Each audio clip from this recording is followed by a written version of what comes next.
어느 회사에서 직원을 뽑는 시험 문제에 이런 문제가 나왔습니다. 어떤 사람이 폭풍우 치는 밤에 차를 몰고 운전을 하면서 가고 있는데 시골 마을 버스 정류장에 세 사람이 있더랍니다. 한 사람은 아주 나이 드신 할머니인데 기침을 심하게 하고 아주 위급한 상황인 환자처럼 보여지는 할머니 한 분과, 그 다음에 전에 나를 치료해줘서 나를 낫게 해주셨던, 생명을 구원해 준 적이 있던 은인인 의사 한 명과, 그 다음에 내가 늘 염원으로 생각하던 나의 아름다운 이상형의 여자 한 사람, 이렇게 세 사람이 비 오는 밤에 버스 정류장에 세 명이 있더라는 거죠. 그 운전하고 가다가 딱 그 정류장을 지나치는데 세 사람이 눈에 들어오고, 태웠으면 좋겠는데 자리는 딱 하나밖에 없더라는 거예요. 하나밖에. 시험 문제가 그겁니다. 당신은 이런 상황이 되면 누구를 선택하겠습니까? 라는 문제에, 그리고 누구를 태웠는지를 선택하고 그리고 나름대로 설명을 합당하게 해보시오 라는 문제였다는 겁니다. 여러분들은 누구를 태우시겠습니까? 결혼하신 분이야 당연히 말씀 못 하시겠지만 누구를 태우실 것 같습니까? 어떻게 태워야, 아마 가치관을 묻는 질문일 수도 있을 것 같지만, 그런데 조금 수백 명의 답안지 중에서 이 답안지를 쓴 사람이 그 회사에 입사를 했습니다. 답안지의 내용은 이렇습니다. 의사 선생님에게 차 열쇠를 드리고 할머니를 태워서 병원에 모셔다 드리도록 한 다음에 나는 내려서 내 이상형인 여자와 함께 버스를 기다리겠습니다. 참 지혜롭죠? 우리는 그 한 자리를 고민하면서 도대체 어떤 사람에게 가치를 두고 어떤 사람을 선택할까를 고민할 것 같은데, 이런 생각을 하고, 또 이런 생각뿐만 아니라 이런 결단의 행동들이 참 놀랍구나 하는 생각을 하게 됩니다. 여러분, 결론을 말씀드려 볼까요? 결단은 인생을 바꿀 수 있습니다. 아닌가요? 순간의 결심이 10년 이상을 좌우할 수 있듯이, 우리가 어떤 마음과 어떤 자세를 가지고 결심하느냐에 따라서 우리의 인생은 바뀔 수 있다는 겁니다.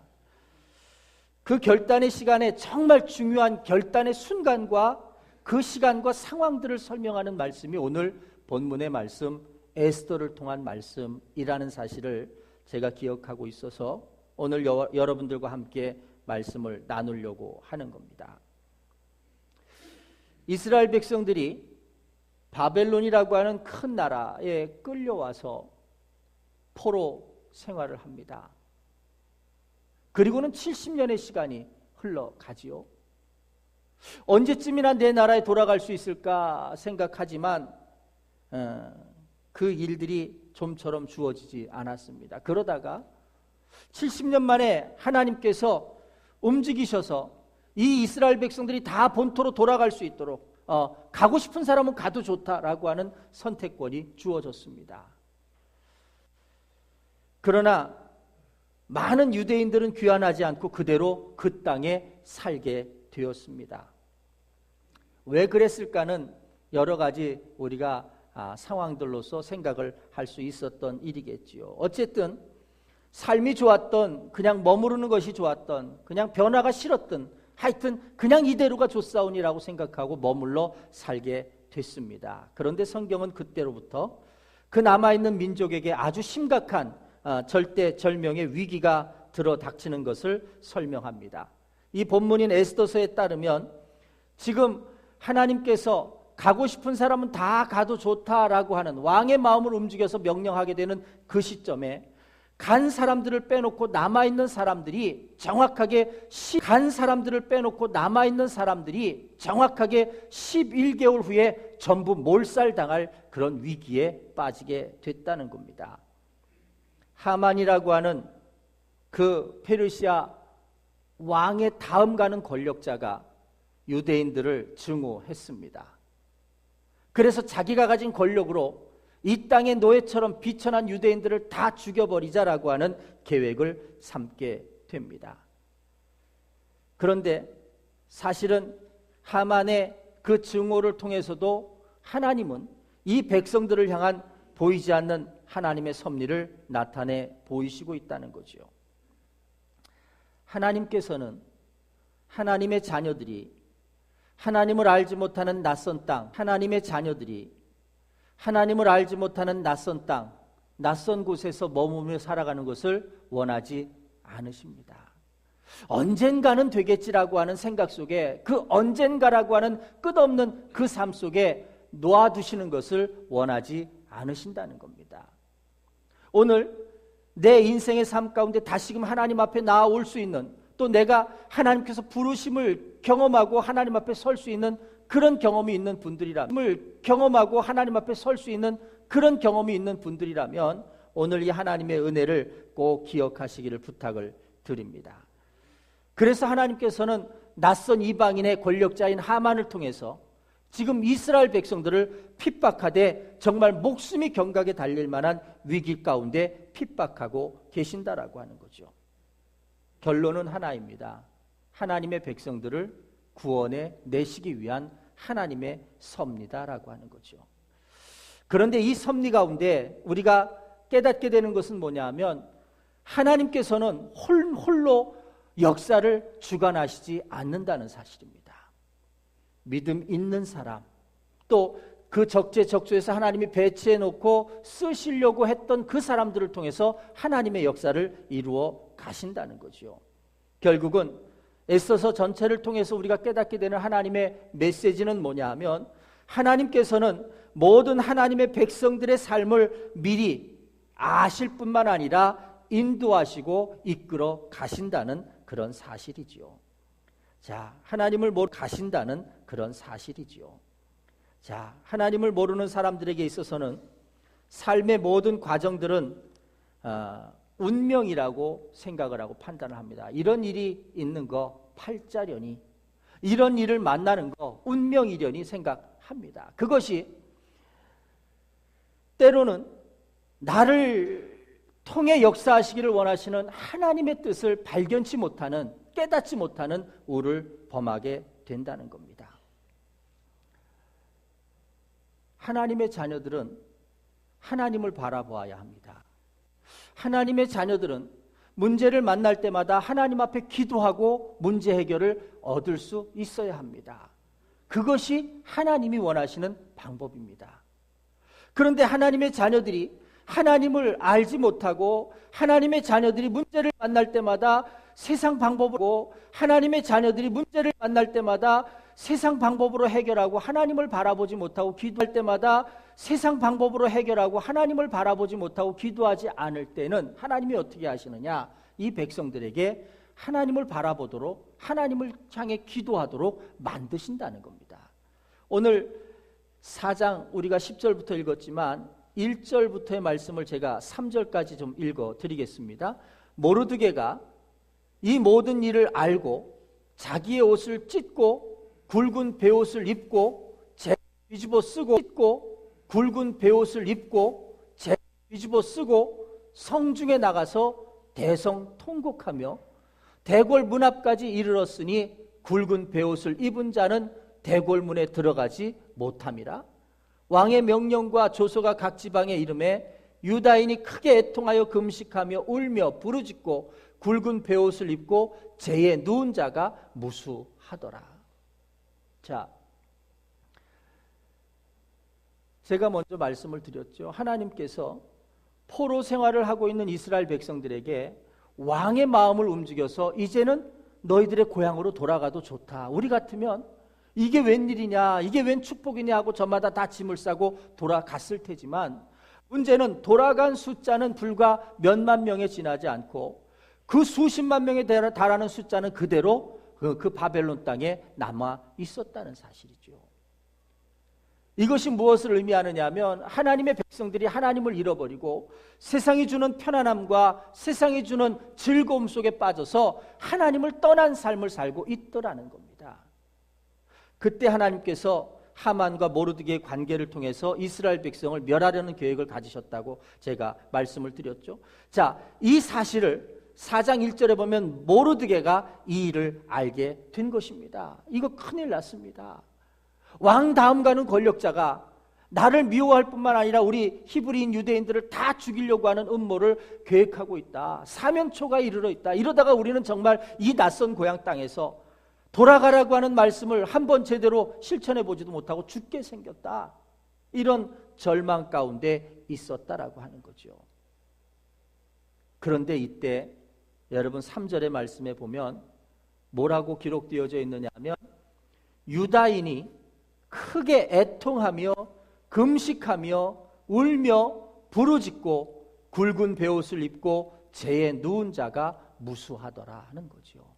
비로소 그들은 울게 되었습니다. 비로소 그들은 금식하게 되었습니다. 비로소 그들은 하나님 앞에 이 위기를 가지고 나와서 기도할 수 있는 백성이 되었더라는 겁니다. 이것이 중요합니다. 하만이 모르드게와의 사이에서 나빠진 결과와 감정을 가지고 이스라엘 백성을 멸하려고 하는 마음을 갖기 전에는 이스라엘 백성들은 하나님을 찾거나 경배하지 않았습니다. 그런데 이제는 절박한 심정으로 하나님 앞에 기도하기 시작합니다. 이 말씀에서 얻는 교훈이 있습니다. 그것이 뭐냐 하면 삶에서 당하는 고통과 위기는 우리 중심을 하나님께로 돌아가게 하는 그런 신호일 수 있다는 사실입니다. 여러분 잘 생각해 보시길 바랍니다. 끝없는 고난, 해결되지 않는 문제, 거듭되어지는 부담감, 삶의 무게들, 내가 끊임없이 이런 일들로 내 삶에 내 영혼에 지치고 피곤함이 반복되어진다면 여러분 그건 신호라는 겁니다. 신호. 무슨 신호냐? 하나님의 백성인 내가, 하나님의 관심과 사랑을 받는 내가 지금 하나님께로부터 얼마나 멀리 떨어져 있느냐를 깨달으라고 하는 신호라는 거죠.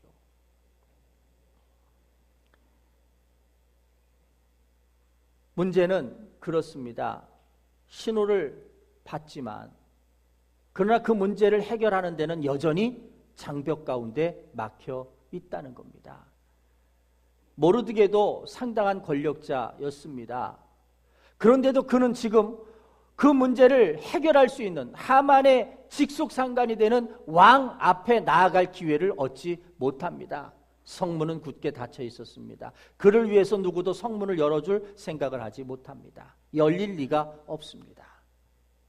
문제를 가지고 있지만 이제는 우리가 깨닫고 하나님 앞에 기도하지만 그러나 우리 앞에 여전히 막혀진 문제, 해결되지 않는 문제들 때문에 우리들의 기도가 줄어들기도 하고 낙심이 되기도 하더라는 것이요. 그런데 이때 오늘 본문의 한 사람 누굽니까?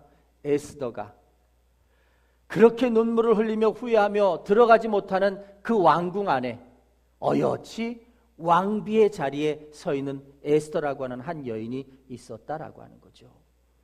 모르드게가 한계 상황에 마주칠 때마다 하나님은 미리 준비시켰던 에스더를 오늘 성경 가운데 등장시키시면서 그가 하나님의 백성들을 위하여 귀하고도 귀한 일들을 행할 수 있는 그런 역할을 요구하신다는 겁니다. 그런데 중요한 거는요, 에스더는 처음부터 이 사실을 알고 있던 사람은 아니었던 것 같습니다. 자신의 민족에 대해서 민족애를 가지고 내 민족이 당하는 어려움과 고통에 내 몸 하나를 다 들여가면서 그들을 위해 살아가리라라고 하는 생각을 가지지 못한 것 같습니다. 왜 그러냐 하면 9절부터 11절까지의 말씀에 보니까 그렇습니다. 하닥이 돌아와 거기에 있는 말씀이죠.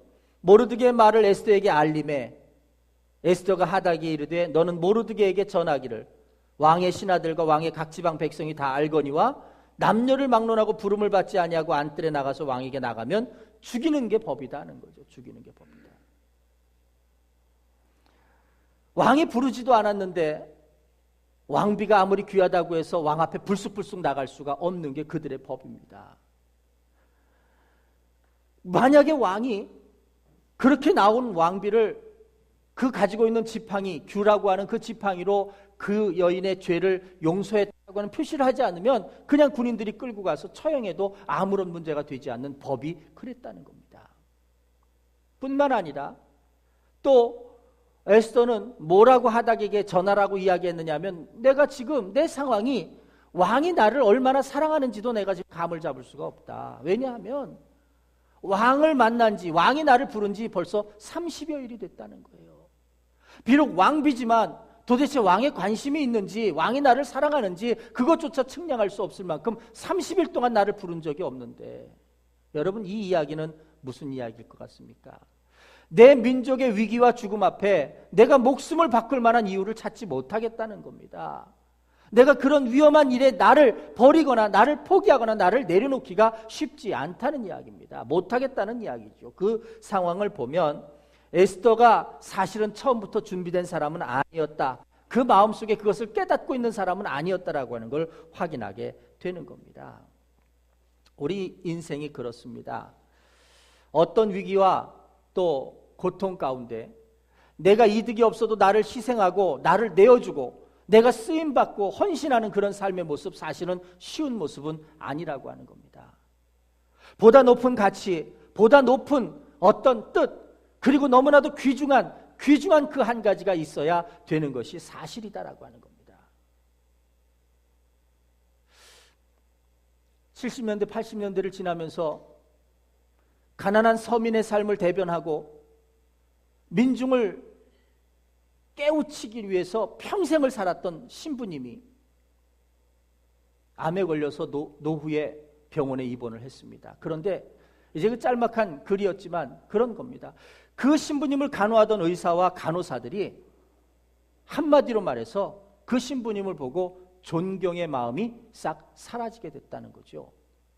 왜 그런가 하고 그 기사를 봤더니 좀 다를 줄 알았답니다. 왜냐하면 평생을 가난한 자들을 위해서 투쟁하고, 그리고 약한 자들을 위해서 대변하고, 그리고 자신을 위해서 사는 삶이 아니었기 때문에 참 말년에 병은 들었어도 사람들이 공경하는 마음을 가지고 귀하게 생각을 했는데, 여타 병을 가지고 병치레를 하는 사람들과 별 다를 바가 없더라는 거죠. 살겠다고, 살고 싶다고, 나한테 빨리 좋은 약 안 써준다고 간호원들을 화내고 의사들을 핍박하고, 죽음 앞에서, 정말 죽음 앞에서 그러고 있는 모습을 보면서 사실은 저분이 평생을 의로운 일에 몸을 바치신 분인가라고 하는 생각에 의구심이 들었다는 거죠. 그럴 수 있으리라는 생각이 듭니다. 저는 지난 주간에 이 이야기를 들으면서 참 마음의 허탈함을 느꼈습니다. 평소 제가 그렇게 잘 아는 목사님은 아니지만 그래도 우리 감리교단에서 부흥회도 많이 다니시고 또 서울 시내에서 교회도 크게 지으셨고, 어떻게 보면 목회자로서 참 귀한 삶을 일평생 살으셨다라고 하는 한 목사님이 있었습니다. 그런데 그 목사님이 아직 은퇴할 나이가 아닌데 지지난주에 은퇴를 하셨다는 거죠. 은퇴가 1년 365일 목사님이 자신의 판단에서 내가 이제 목회 일선에서 물러나겠습니다, 후진을 세우겠습니다, 이런 거 얼마나 가능하겠습니까? 그런데 그 시점이 참 교묘했습니다. 왜냐하면 2주 전에 우리 감리교단에서 의미 있는 일 한 가지를 법으로 결정했지요. 앞으로 모든 교회는 담임 목사의 아들에게 교회 승계하는 것을 인정하지 않는다. 뿐만 아니라 장로님의 자녀에게도 교회 승계하는 것을 인정하지 않는다. 다시 말하면 교회를 세습화하는 일에 대해서 감리교는 법으로 금지한다. 이제는 못합니다. 저는 병준이에게 교회를 물려줄 수 없습니다. 그게 두려워서 사실은 제가 병준이가 목회를 한다고 하는 것조차도 강요가 될까 봐 얘기를 못 꺼내고 살았습니다. 그런데 그 법이 입법화가 돼서 오늘 회의에서 결정되는 날이라고 한다면 이 목사님은 은퇴를 언제 결심했느냐 하면 어제 결심을 하고 은퇴를 한 겁니다. 시점이 참 교묘하죠. 그리고 당신은 은퇴를 하고 그 교회 후임자를 세웠습니다. 누구겠습니까? 아들 성을 가진 사람이 세워졌더라고요. 제가 솔직히 그 순간에 들은 마음은 이런 사람이 다 있나 하는 생각이 들었고요. 평생을 목회하면서 존경스러운 부분들이 한순간의 행동으로 싹 사라져 버렸습니다. 그냥 볼 때 하나님의 나라를 위하여 평생을 바친 그의 삶이라고 여태까지 알며 존경했는데 아니구나라고 하는 생각에 결론을 내려버렸습니다. 물론 극단적인 마음입니다만은 여러분 그런 겁니다. 오늘 우리들이 어떤 생각과 어떤 모습을 가지고 서 있느냐가 우리를 결정하게 합니다. 그렇죠? 어제 많은 성도들이 정말 우리 성도들이 이렇게 장사를 잘하는 줄도 몰랐네요. 사무실에 앉아 들어보니까 뭐 막 팔아요, 뭐 싸게 팔아요 막 이러는데 어떤 집사님 목소리가 들리고 막 그러는데 장사도 잘하시나 보다. 참 쑥스러울 수 있는 일인데 평생 해보지 않은 일일 수 있는데 장사하는 것이 쉽지 않은 일인데 그런데 그 일들을 행하더라는 겁니다. 무엇 때문에 저들이 저렇게 할까? 저는 궁금하지요. 그걸 모르는 것은 아니지요. 정말 저들 속에 하나님 나라의 영광, 아버지 하나님이 기뻐하실 만한 일들이 되어진다고 하니까 이 모든 일들이 하루 종일 서 있어서 다리가 아프고 피곤한 것도 멀리하고 그저 우리 속에 생기는 그 잔잔한 기쁨 때문에 이런 일들을 하고 있다라고 하는 생각에 마음이 기뻐진 거지요. 그런데 생각해 보십시오. 어떤 분이라도 한 분이 인상을 막 치면서 내가 지금 뭐 하는 일인가? 다리는 아프고 죽겠는데 내가 하루 일당이 내가 얼마짜리 사람인데 그렇잖아요? 내가 여기 와서 장사해서 4,000원을 벌었다고 친다면 내가 하루 어디 가서 일을 한다면 내 일당이 내가 얼마나 고급 인력이라 얼마짜리 인생인데 이런 여러 가지 생각들 속에 불평할 수도 있고 비난할 수도 있고 불만을 가질 수도 있는 상황인데 그런데 기쁨이 가득 차셨다는 거예요. 저는 그런 생각을 해봤습니다. 사람이 누구나 다 결단은 합니다. 그런데 그 결단이 나를 죽일 뿐만 아니라 주위를 망치는 결단을 하는 사람도 있습니다. 그렇죠? 살인자도 결단합니다. 범죄자도 결단합니다. 지난번에 한번 뉴스에서 보니까 29살짜리 된 청년이 직장을 하려고 취직을 준비하면서 시험을 7년간 준비를 했습니다. 그런데 취직이 안 되더라는 겁니다. 준비를 잘 했는지 아니면 못 했는지는 모르지만 그런데 이 사람이 범죄를 저질러서 경찰서에 잡혀왔습니다. 무슨 일로 범죄를 저질렀느냐 하면 투자를 권고하고 투자 회사를 만들어서 인터넷으로 가짜 투자자들을 만들어서 수십 배 돈을 불려준다고 하고서는 사람들에게 돈을 통장으로 송금을 받아서는 그것을 다 가로채버린 겁니다. 사기범이지요. 그런데 그가 머물렀던 고시원의 그 홀로 된 방의 책상 위에 카메라가 비춰지는데 거기 뭐라고 써져 있느냐면 참 목표가 좋았습니다. 나는 1년 후에 얼마를 벌고 5년 후에는 어떤 집을 사고 10년 후에는 재벌 정도의 위치가 될 것이다.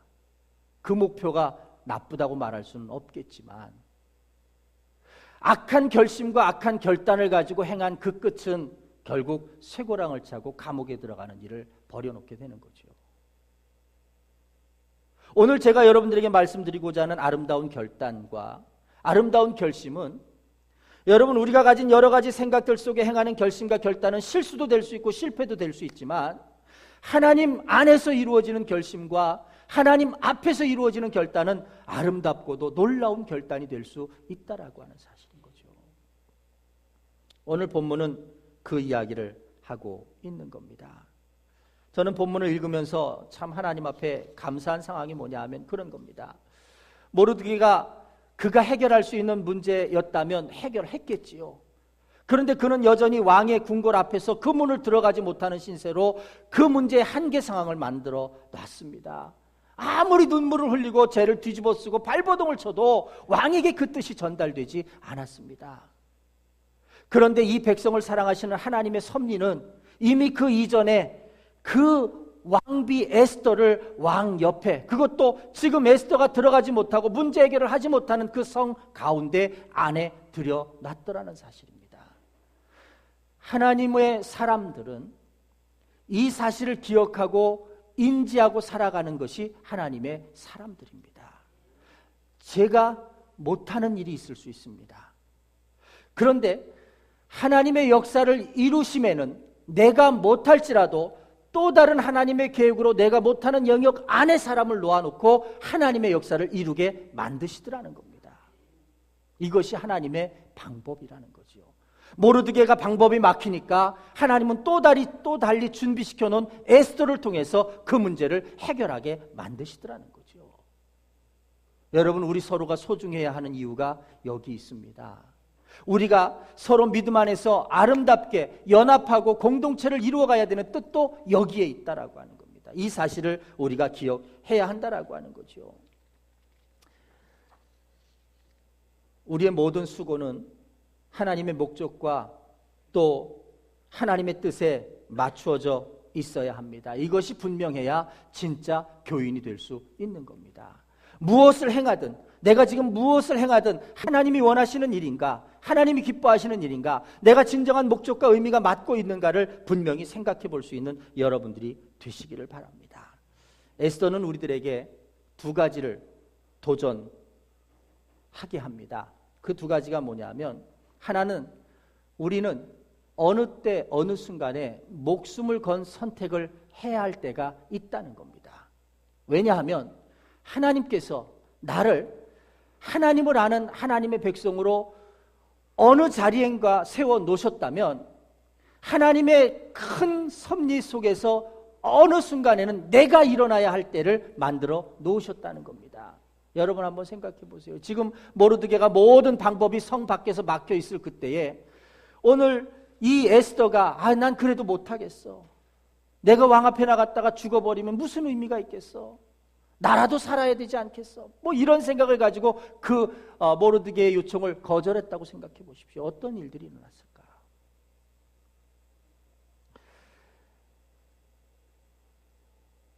그 다음에 또 하나 도전을 주는 것은 뭐냐 하면, 우리가 목숨을 건 선택 앞에 섰을 때 우리는 다 한 배를 탄 운명 공동체라는 사실입니다. 에스더가 흔들릴 때 힘과 용기와 말씀을 준 사람이 모르드게입니다. 모르드게가 곤경에 닥쳐 있을 때 그 문제를 해결할 수 있는 영향력을 가진 사람은 에스더였습니다. 이 모든 것들을 조장하시고 조성하신 하나님이 그 위에 계신다는 겁니다. 우리는 이 사실을 기억하면서 우리들이 살아가는 삶 속에서 하나님의 섭리와 하나님의 뜻 가운데 살아가는 인생과 삶이 되어야 한다는 겁니다. 때로는 내가 일이 풀리지 않고 또 내가 어려움에 봉착해서 고통과 괴로움 중에 있을 때도 있습니다.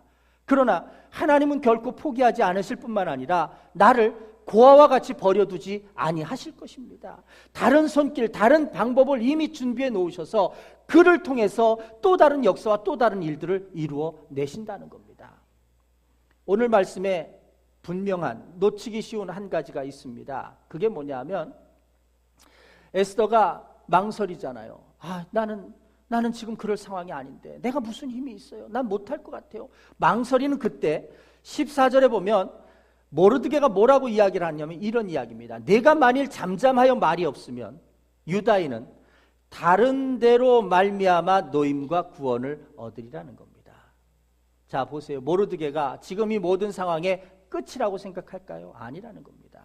하나님이 너를 지금 그 자리에 놓아두신 목적과 뜻을 너는 발견해야 한다는 겁니다. 발견치 못하면 하나님의 역사는 또 다른 곳에서 또 다르게 역사하실 것이지만 너에게는 분명히 손해라는 거지요. 여러분, 오늘 이것이 우리들에게 주는 중요한 의미를 생각해 보셔야 합니다. 하나님은 우리를 너무나 사랑하십니다. 그리고 우리를 세상 가운데 빛과 소금의 역할을 감당하며 그리스도의 향기를 바라고 살아가도록 원하십니다. 그러면서 그 일들, 그 잔잔한 헌신과 희생 속에서 하나님의 큰 역사를 이루어가기를 원하십니다. 그런데도 불구하고 안 한다면, 그런데도 불구하고 못한다면 그 축복과 그 은혜는 다른 사람에게로, 다른 손길에게로 넘어갈 수 있다는 사실입니다. 여러분, 결단은 그런 거지요. 내게 주어지는 이 기회, 내게 주어지는 이 순간을 놓치기 싫어하는 마음이어야 하겠지요. 여러분, 오늘 우리들의 인생에 너무나도 귀하고 너무나도 놀라운 축복의 기회가 내 앞에 있다면 여러분 어떻게 하시겠습니까? 이 기회를 붙잡을 수 있는 여러분들이 되어지시기를 주님의 이름으로 축복합니다. 이것이 에스더가 선택하기를 주님의 이름으로 축복합니다. 이것이 에스더가 선택한 결단이었고, 그리고 이것이 에스더와 모르드게가 선택한 결심이었다라고 하는 거죠. 오늘 죽으면 죽으리라라고 하는 용기와 소망을 가진 모습이 저와 여러분들의 모습이 되어지기를 주님의 이름으로 축복합니다.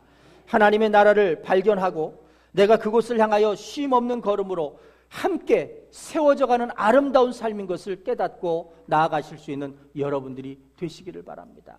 혹여 우리 중에 가족 중에 친척 중에 내가 복음을 전하면서 언젠가는 되겠지라고 생각하는 영혼들이 있다면 여러분, 우리 앞에 주어지는 순간, 우리 앞에 주어지는 그 축복의 때를 놓치지 말고 받아들일 수 있는 여러분들이 되기를 주님의 이름으로 축복합니다.